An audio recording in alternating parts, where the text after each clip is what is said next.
It's that thing that I did, and the thing and the did, and the thing that I did. Oh, hi.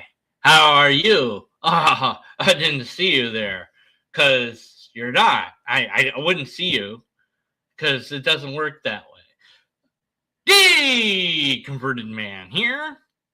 Questions, always questions, but never necessarily answers. Sometimes all we have is questions that lead to more questions.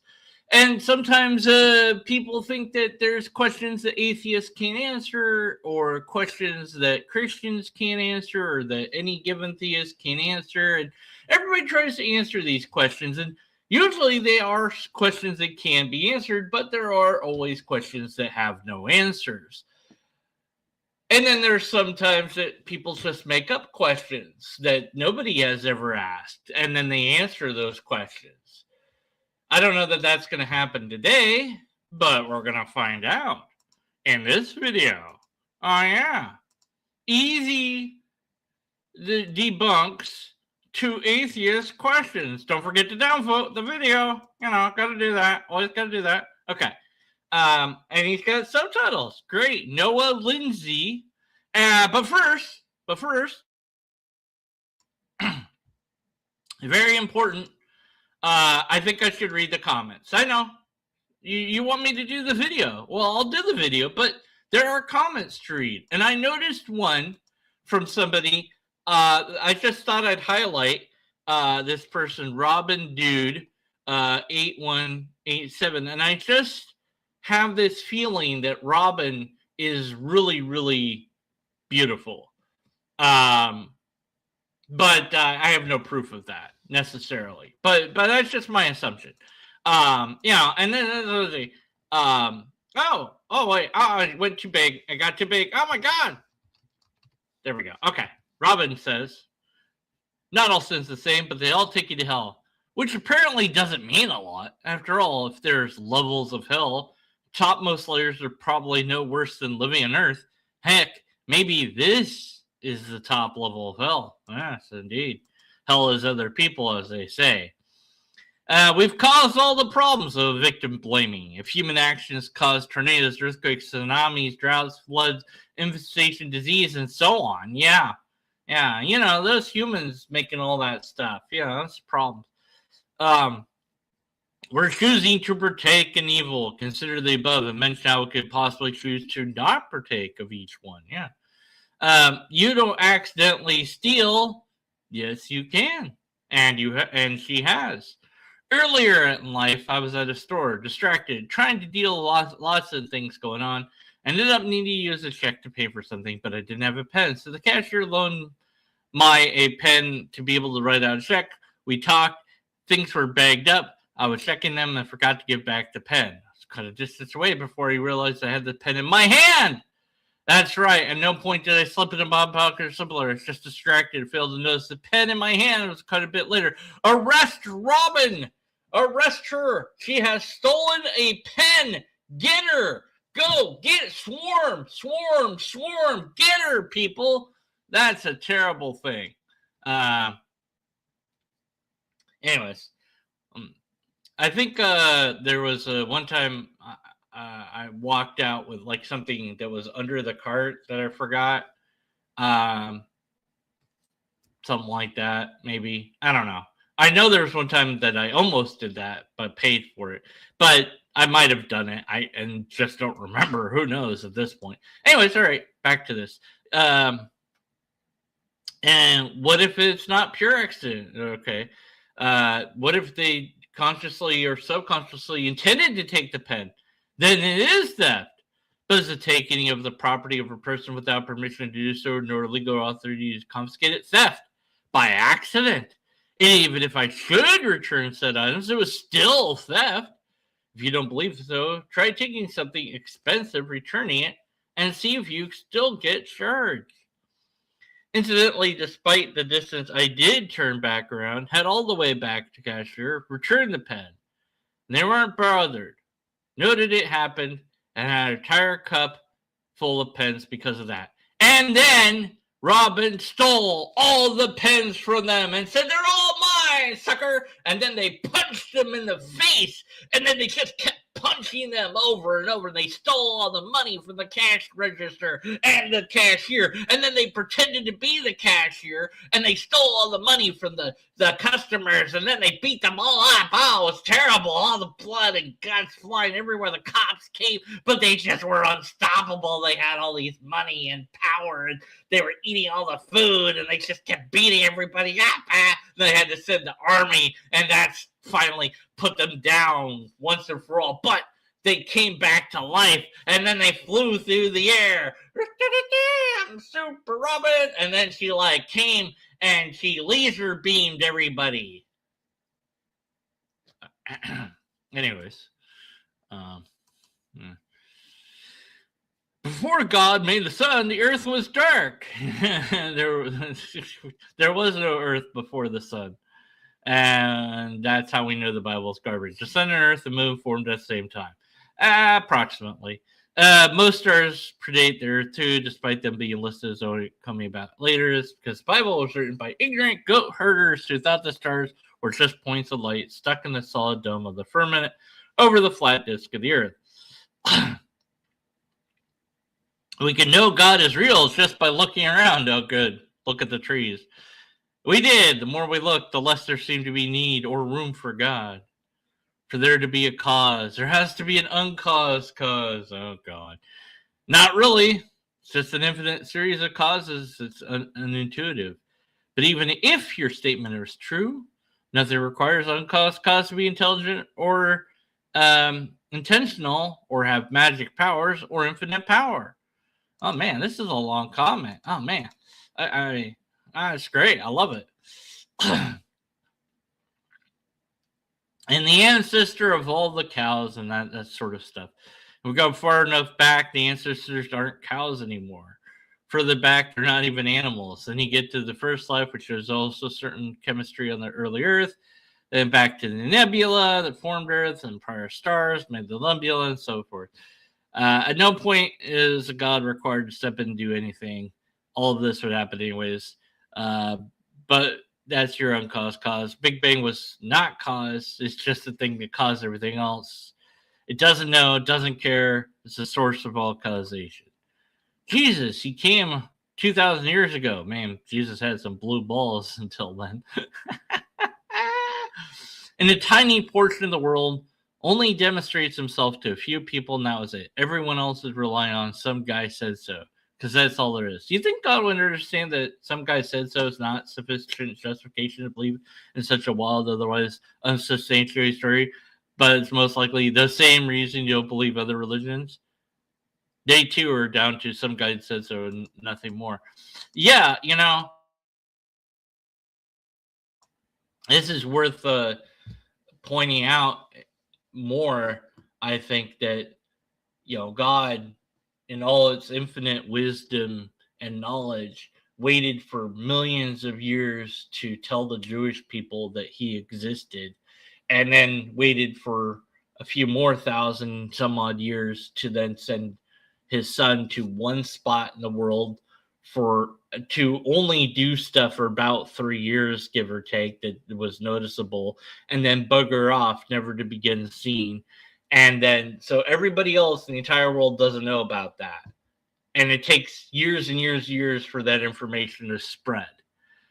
Yeah, sure. Why not? Because that makes sense. All right. There's more to read, but my word, if I keep reading this, I might not even do a video. I might not do the video itself. So I think that those are great comments, though. So I'm probably going to wind up making some of these points myself. I don't know. Let's check it out. I'm going to be answering 3 questions that atheists always ask me, always ask questions. And when you look at it in context, it makes a lot more sense. So I trust me, if you watch the end of this video, I promise that this is going to make a lot more sense. And if you are a Christian watching this, then take some notes. These are, at least in my opinion, the best ways to answer these questions. Okay, so the first question is, why is there evil and why do bad things happen to good people? I mean, I'm not sure that would be the question that the atheist would ask. I think that this is kind of a straw man of the problem of evil, which is posited in a very specific way. It's meant to be a dilemma. If God is all good and all powerful, then it would stand to reason that there would not be allowance for evil things to happen or bad things to happen, that God would prevent or negate these things, that these things wouldn't even exist, yet they do exist. So therefore God cannot be all good or all powerful. It can be one but not the other. And the classical way around this is to blame humans and say free will and things like this, but it's like, well, God didn't have to make it that way, so it doesn't really answer the question. But yeah, I guess it is a question that he pretends to have been asked. What's his answer? Now, first of all, we have to look at the fact that there is no good people. If if you believe in the Bible, if you believe in Romans 3:23, for all. Well, I don't believe in the Bible, and I don't care what it says. Romans was written to the Romans, and I'm not a Roman, so I don't care. There are good people, but that doesn't really answer the question. Why are there bad things? Right? That was not just bad people, right? Wasn't that the question? Was like, why are there bad things in general? Let's just double check, let's see. Why do bad things happen? So yeah, Okay, so the first question is, why is there evil, and why do bad things happen to good people? Okay, so why is there evil, and why do bad things happen to good people? So his answer is, it's a malformed question, is what he should have said, and said there's no good people. So bad things happen to bad people because everybody is bad. There are no good people. Wonderful, terrific, lovely. So everybody's bad.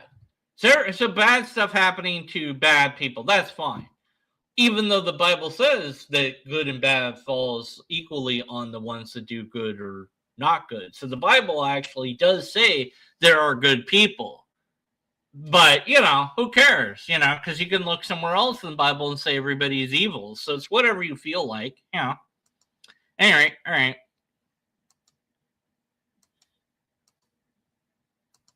Then we know that if you believe in Romans 3:23, for all have sinned and fall short of the glory of God, then we know that there is no good people. We all have sinned.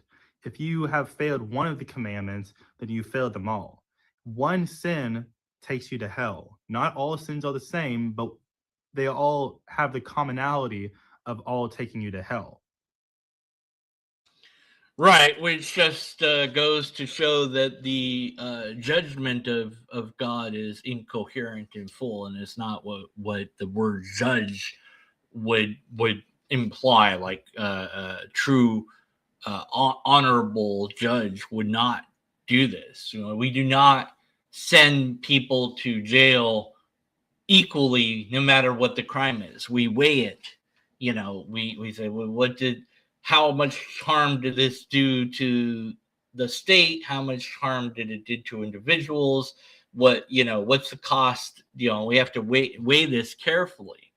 And now, whether or not the judge does that, it's another question. But ideally, that's what they're supposed to do, right? So all crime is equal. It's all death penalty. That's pretty messed up, right? And I wouldn't call that justice. And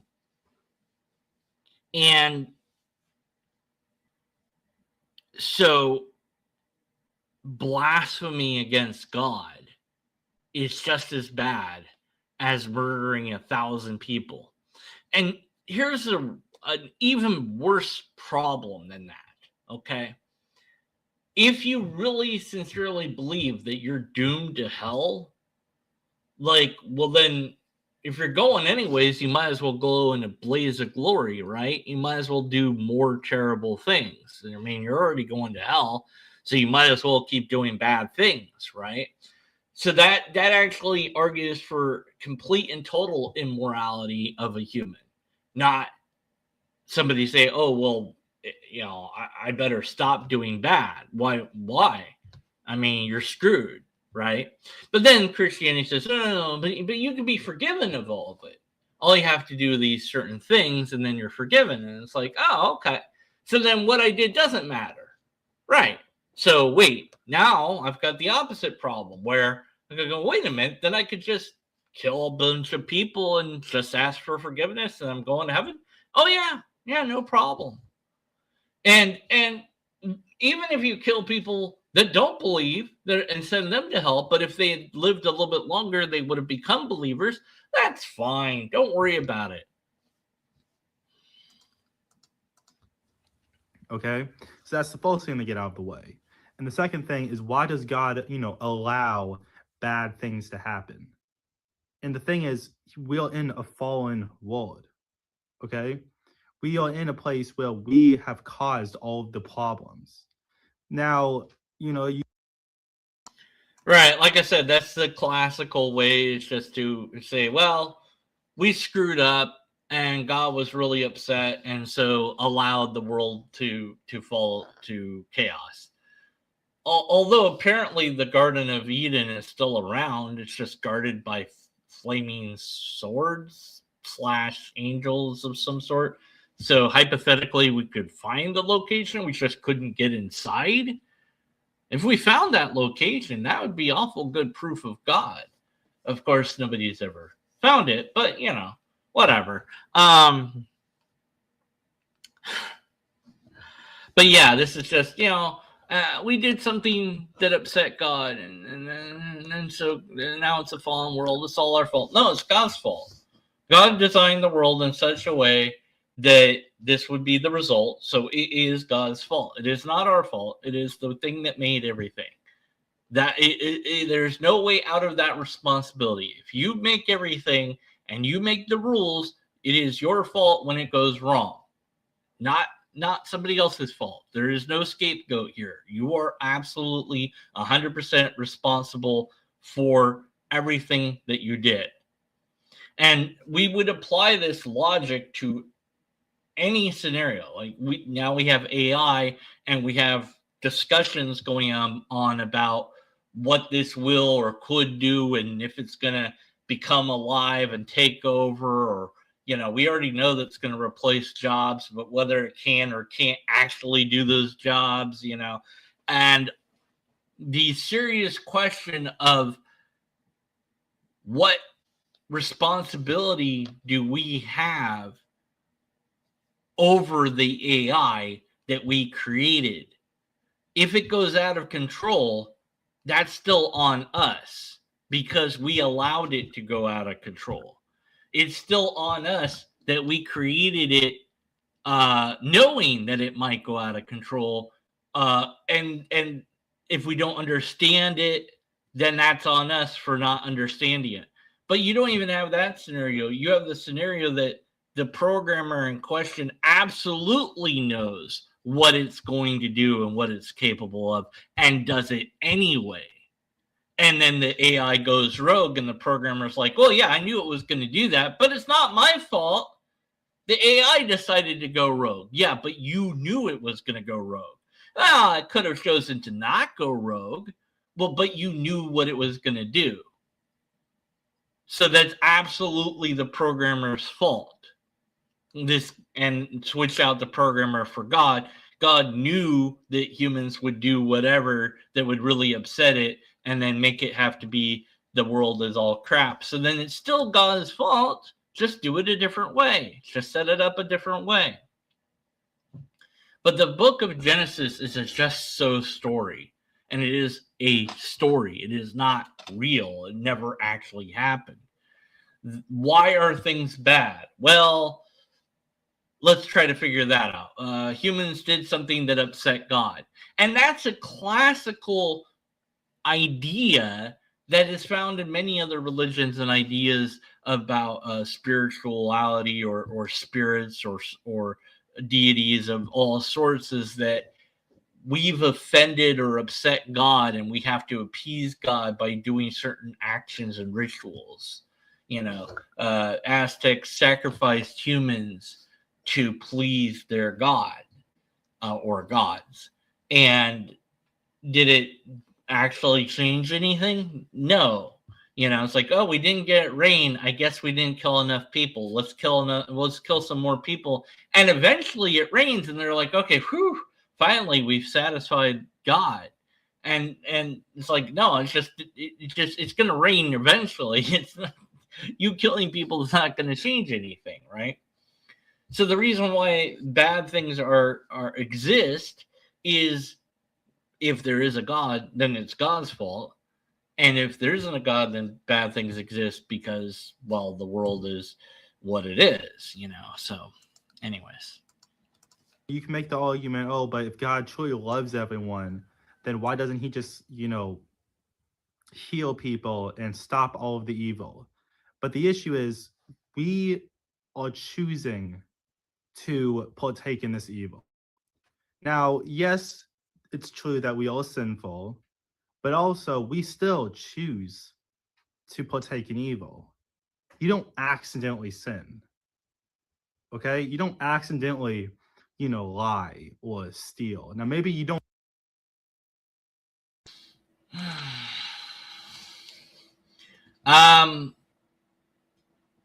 There are 613 laws that you're under, and the 10 Commandments are part of that. And people like to wiffle waffle with this and go, well, no, those 613 laws, they don't apply because Jesus said that they're done away with, which also does away with the 10 Commandments. But they don't like that. They like having the 10 Commandments, but they like to ignore the 613 other commandments. Even though Jesus said not a wit or coddle, none of that law will be done away with until it's fulfilled. Now, some people interpret that Jesus fulfilled it by dying and coming back to life. But then Jesus said, well, all the commandments are done away with, and they're replaced by a greater command, just do unto others as you would do unto yourself. So then the 10 Commandments don't matter. The only thing that you do that matters is treat others the way you want to be treated, right? So then there is nothing to sin anymore because Jesus died for all those sins. But you can still sin somehow, even though that's the case, and it doesn't make any sense because, of course, it doesn't make any sense. Anyways. You unconsciously do it, but you're still not accidentally doing it. Okay? So the reason God doesn't, the reason there is, sickness, the reason that those quote unquote good people have terrible stuff happen to them is because of the evil place that we have fostered. No, the reason why there's sickness is because there are viruses and bacteria of all sorts that are in a constant war against everything else, including us, broadly speaking. So God didn't need to allow viruses to be a thing, or there's positive bacteria, but there's negative bacteria as well. They didn't have to allow that.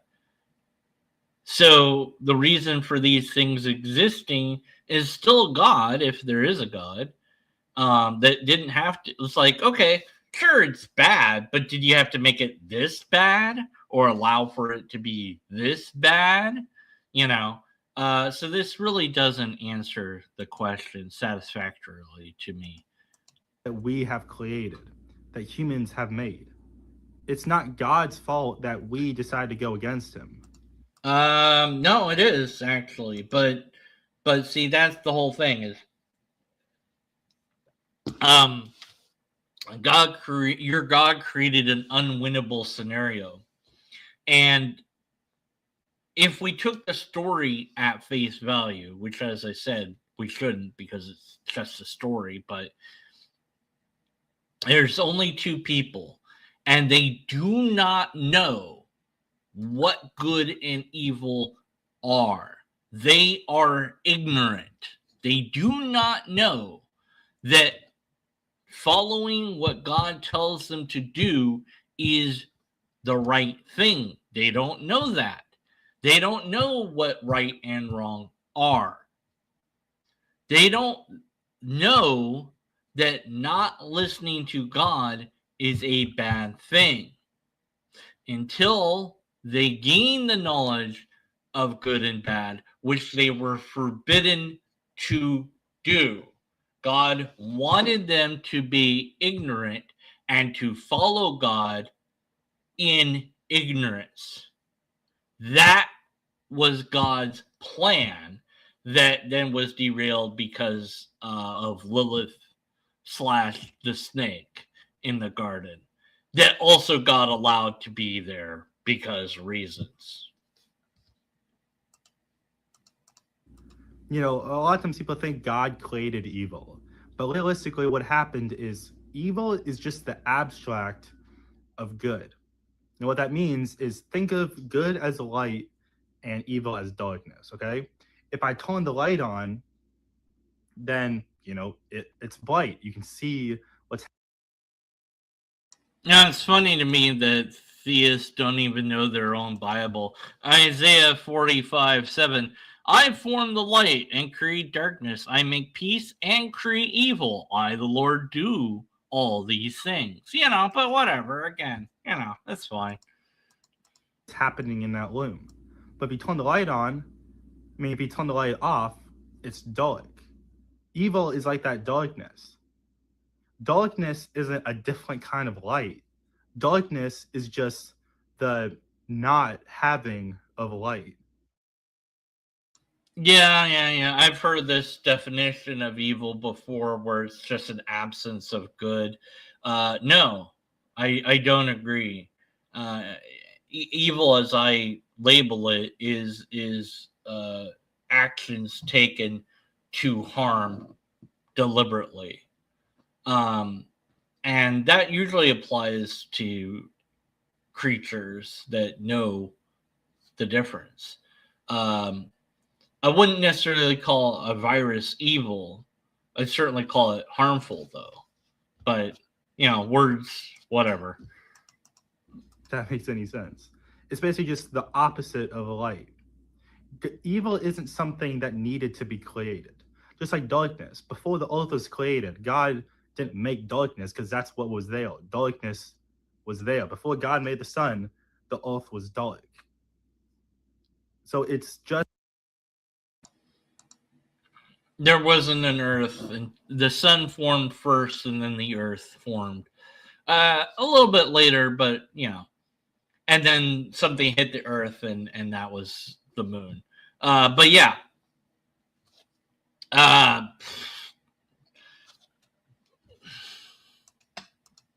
Just evil isn't something that God created.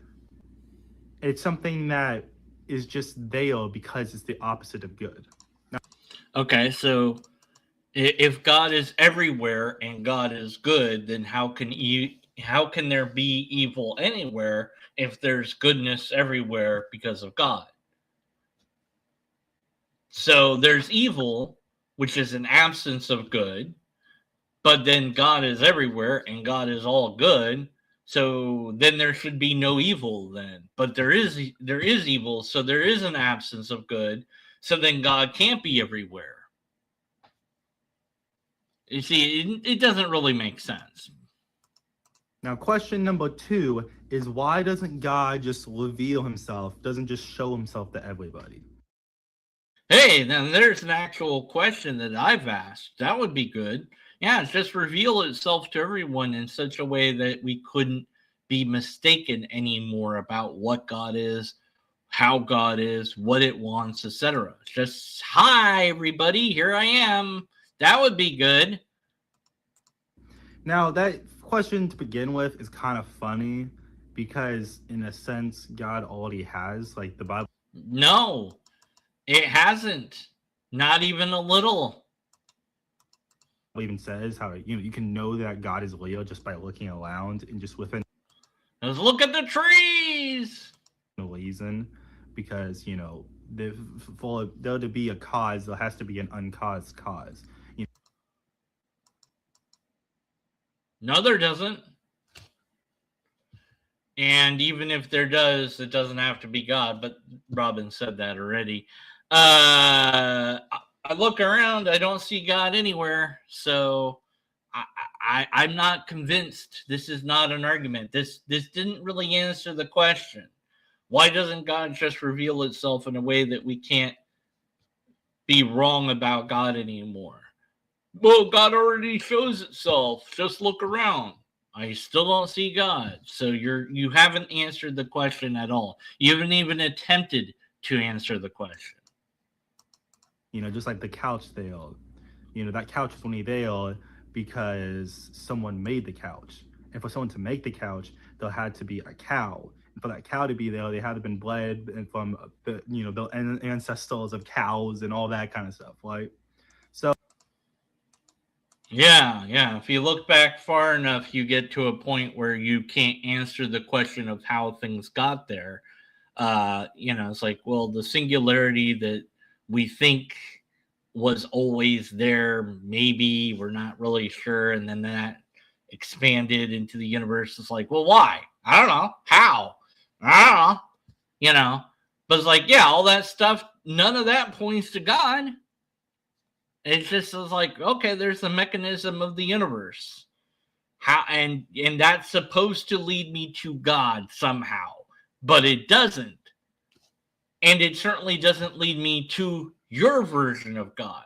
So just looking around doesn't actually provide the answer to the question of, well, but why wouldn't God just reveal itself to all humanity in a way that we couldn't misunderstand it, that we couldn't mistake it for something else, in a way that would explain itself to all of us at the same time that it really was God, that would satisfy all our skeptical questions that we had. And you simply say, well, God, you know that there's a God. Things have causes. And where did it all come from? It had to be God, or it's not an answer to the question. Why doesn't it do that? Because it already did. Well, it didn't, though. It didn't show itself to all humanity. So you're not answering. Answer the question. So just within reason, you can already prove that there's a God and God's already revealed himself. No, you can't. Just saying, well, stuff is made by other stuff or people sometimes or whatever doesn't prove God. The natural world making stuff naturally doesn't demonstrate God at all. So at best, you would get a natural explanation for the universe and everything else, and then that wouldn't be a supernatural explanation. So, you're not addressing the question. Well, that's not enough. Why doesn't God just say hi? Because the universe. No, that's not good enough. I still don't believe in God. It did all that, but I don't see that that's God. Just show yourself, say hi. Nope, didn't happen. Still didn't happen. All right, let's try one more thing. Maybe this will work. All right, God, you know what to do. Nah, didn't do it. It's supposed to levitate the lobster off my head. Doesn't do it. That doesn't disprove God, but it doesn't help God's case. But when people ask this question, they're ignoring all of that. What they're actually asking is, why doesn't God, if he wants everyone to know him, why doesn't God just come down in front of us all and say, hey, follow me? Now, the issue with that is he has. And what do I mean by that? When I say he has Jesus, he came 2,000 years ago. He was turning water into wine. He was duplicating food. He was healing people that people would say there's no chance that these people are going to be healed. Well, that's a unconfirmed story that somebody told at some point. He, again, in a time where illiteracy was rampant, not that many people knew how to read or write. There are no video cameras. There is no internet. There is no way to spread this information quickly to the world. Now, if Jesus had stayed around indefinitely and walked the earth to tell everybody himself, that would have been something to think about. That would have given us a reason to believe him. But he didn't, because he died. Now, they say he came back, but again, that's just a story. If he died, he stayed dead. The end. But that's not an interesting story. It's more interesting if he comes back. So they pretend that he does. Of course, they also pretend that he healed people and all this other stuff, because most or all of the story, as far as I can tell, is completely made up. And in fact, if there was a Jesus, there's very little we could know about him. There's too much myth layered on top. So I just don't even believe that there was a Jesus at this point. I think the whole story was fabricated in full. Somebody just made it all up. And it wouldn't be that hard to do, because at the time people believed in all sorts of weird stuff. And telling people this amazing story, sure, you could get people to go along with it. And then once you have at least one or two people, then you get a ball rolling, and that's how cults begin. Just somebody saying that they have contact with the divine, or they know about a thing, and then, you know, the story might alter and change a little bit over time. Different people come in, so the story changes a little bit to accommodate other beliefs and other ideas, and it evolves as a group effort, a group story, and then it becomes more complicated, and then eventually somebody's like, hey, we should pay somebody to write this down. And then they finally codify it into text. But then that gets altered and changed and destroyed and changed and whatever over time as well. So we have no idea what the first beliefs were of the first Christians. We just don't know. We don't have access to that. And God, in all his infinite stupidity, put Jesus there at a time where not enough people would be able to write about him, and that nobody else in the entire world would know about him. Brilliant. It's just stupid. And it's just not good enough. Just show everybody at the same time, Jesus. Like, have him appear everywhere, in front of everybody. That would be pretty amazing. Have him do miracles in front of everyone. That would have been pretty amazing. If all across Earth we had these accounts from every single human, and then just stay around. Don't disappear. Don't vanish. Just stick around so that people can continue to talk to you whenever they want, interview you, ask you questions, perform feats in front of them, constantly be there for people so we can actually have a real relationship with you if we want. But no, because this is just God is hiding because, he already showed himself once, and that was good enough, even though it wasn't, because I don't believe in that story. He died on the cross and resurrected, and people still didn't believe him. If God were to just float down on a cloud, people would still not believe. You say that with such certainty, but you don't know that. And this is sort of the weirdness of God staying so well hidden so long, is if it turned out a different God that wasn't your God appeared in front of you. Let's say that this creature with a giant elephant head appeared. which is like a deity from Hinduism, right? And it did whatever in front of you, you would be skeptical. Absolutely skeptical. You would have questions. You would want to run tests. You would want other people to see it and talk to it. Of course you would. But eventually, at some point, the mountain of evidence before you would be enough to convince you. And also, it's God. It's going to be able to convince you, right?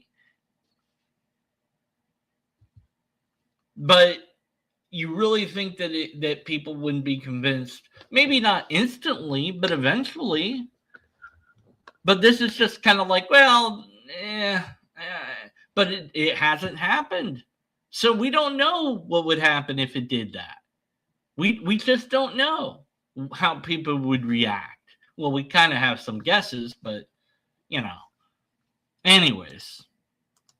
Because the issue is people love sin.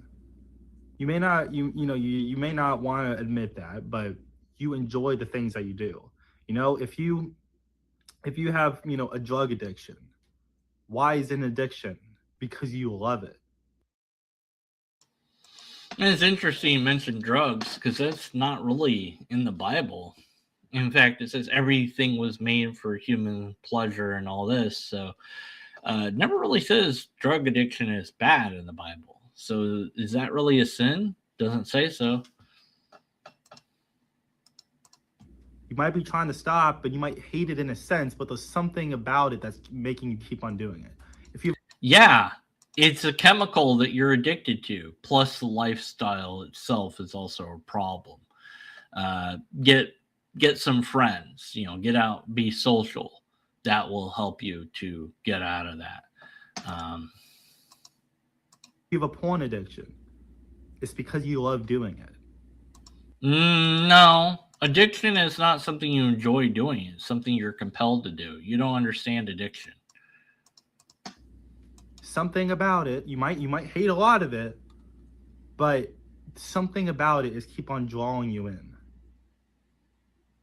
People love their sin. If they know. Okay, so anyways, there's no such thing as sin. It's just made up, like everything else in the Bible. It's just a made up idea. The idea that people love sin is also made up.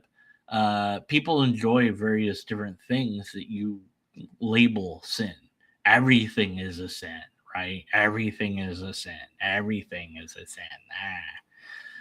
Well, there's 613 different things that are sins, but you don't know what those are, do you? Know that God is real, and they know that God's made 10 commandments for us to follow by. Then and 613. Now there's a moral code that they have to listen to. Now they can't just go, oh well, I can do whatever I want because there's no. So you're saying that if somebody follows all the 10 commandments, then they're sinless? See, this is again the trap that is an indefinite trap by the Christian. It's not enough just to follow the commandments. You also need to believe in Jesus, but that's not enough. You also have to do baptism, but that's not enough. You also have to live a righteous life, but that's not enough, because works alone isn't enough to please God, but grace is enough, but that's not enough, and it's just repetitive, and you have to just keep asking forgiveness just in case that you did something that offended God. It's complete and utter nonsense. No God. No, now if they actually believe in God and they submit to him, they're going to have to be like, well, clap. Now I actually have to follow what he says. Now I have to. Yeah, and there's no reason to believe that it said anything in the first place. None of the, a few of the commandments are okay, but the rest are just insane.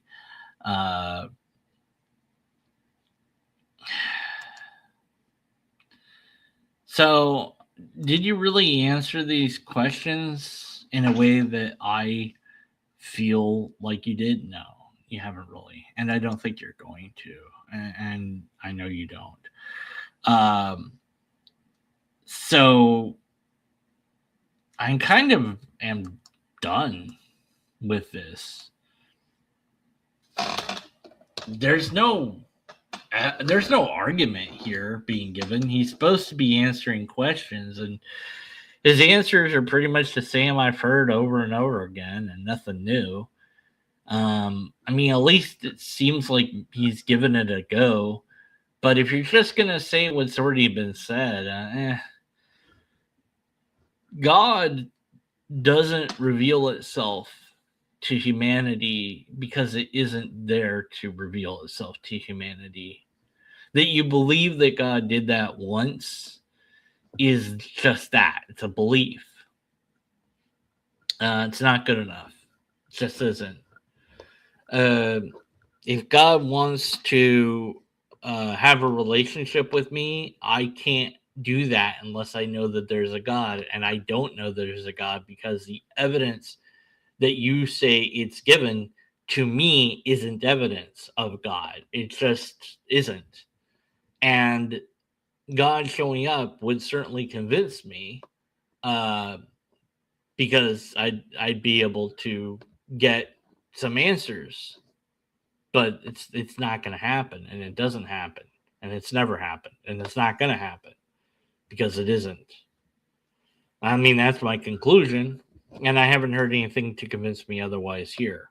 No empirical evidence, no repeatable test, no valid and sound argument, no anything. And these answers are just so lackluster. I just go, okay, well, you didn't really answer the question, and, you know, your answers are textbook, and it's just whatever. Oh well, I mean, at least I complained about it. I didn't really point out any fallacies here because there wasn't really any logic here to speak of. Next time we'll do a video called "Where Do Atheists Get Their Morality From?" That should be fun. Until then, be skeptical, and after then, stay skeptical, and be sure to post comment in the comment section or whatever if you feel like it.